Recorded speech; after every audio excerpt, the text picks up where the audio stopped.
नमस्कार, आप देख रहे हैं द अमर टाइम्स। मैं हूं आपके साथ अंकिता। आइए ले चलते हैं आपको खबर की ओर। करोड़ों खर्च करने के बाद भी तमसा मां का हल्का सूखा, एक बूंद पानी के लिए तरस रही मां तमसा। नमस्कार, आप देख रहे हैं द अमर टाइम्स। रुदौली तहसील क्षेत्र के बसौडी गांव के निकट स्थित एक तालाब से निकली पौराणिक तमसा नदी करोड़ों रुपए खर्च होने के बावजूद भी एक एक बूंद पानी को तरस रही है। गर्मी की शुरुआत होते ही उसका हलक सूख चुका है और किनारे लगाए गए पौधे भी सूखने के कगार पर पहुंच गए हैं। नदी के रसातल में धूल उड़ रही है। मवई ब्लॉक के हुनहुना, लखनीपुर, बरतरा, बीबीपुर, होलूपुर, बसौड़ी से होकर प्रवाहित होने वाली पौराणिक तमसा नदी की खुदाई भले ही कराई गई हो व उसमें पानी को रोकने के लिए करोड़ों रुपए खर्च भी कर दिए गए हों, लेकिन नदी में पानी को ठहराया नहीं है। ऐसे में ये सिर्फ कार्यदायी संस्थाओं के प्रभारियों की तिजोरी भरने का जरिया जरूर बनकर रह गया है।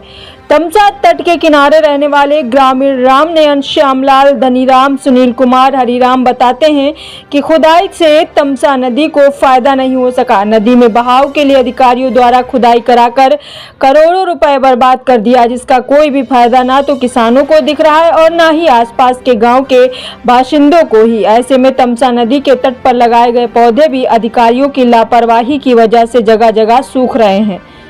बता दें कि मनरेगा और राज्य वित्त योजना से मवई ब्लॉक में 7 किलोमीटर और जिले में 155 किलोमीटर तमसा नदी की खुदाई के लिए 23 करोड़ रुपए से अधिक खर्च किया गया। रुदौली तहसील क्षेत्र के हुनहुना, बसौड़ी, बरतरा, बीबीपुर, होलूपुर, बरौली, करौंदी, पुराय, रसूलपुर, नेवादा, नरौली, टांडा, सूफी, बिकवाल, बैरास, मुहा, मीतपुर, भौली, कोलवा, आमाटा, बारी, बतौली, मांगी, चांदपुर, फिरोजपुर, मखदूमी गांव से होते हुए अमानीगंज के ब्लॉक के गांव से होकर तमसा नदी अन्य ब्लॉकों से होते हुए अम्बेडकर नगर निकल जाती है। जानकारी की माने तो इसमें भारी घपलेबाजी की गई है, जिसकी यदि निष्पक्षता से जांच कराई जाए तो कई स्थान ऐसे मिलेंगे जहां काम तो एक ही संस्था ने कराया, लेकिन उस पर भुगतान अन्य संस्थाओं ने भी ले लिया है। ये संभव भी है क्योंकि ग्राम पंचायत और क्षेत्र पंचायत जहां काम करती है, मस्ट्रोल में उसका लोकेशन बगल के खेत को दर्शाता है। उस पर लिख दिया जाता है कि फला के खेत के सामने से फला जगह तक। जानकारी मिली है कि इस व्यवस्था का लाभ उठाते हुए कई स्थानों पर एक ही काम का दोहरा भुगतान ले लिया गया। वहीं तमसा तट पर अकेले 1 लाख पौधे लगाए गए थे, जो देखरेख के अभाव में अधिकतर सूख गए हैं और जो बचे हैं वो सूखने की कगार पर पहुंच चुके हैं। ग्रामीण सुरेश चंद्र, श्रीचंद्र, राम नरेश, सीताराम बताते हैं कि तमसा तट पर लगाए गए सैकड़ों पौधे भी सूखने की कगार पर पहुंच गए हैं, जिनका कोई पुरसा हाल नहीं है।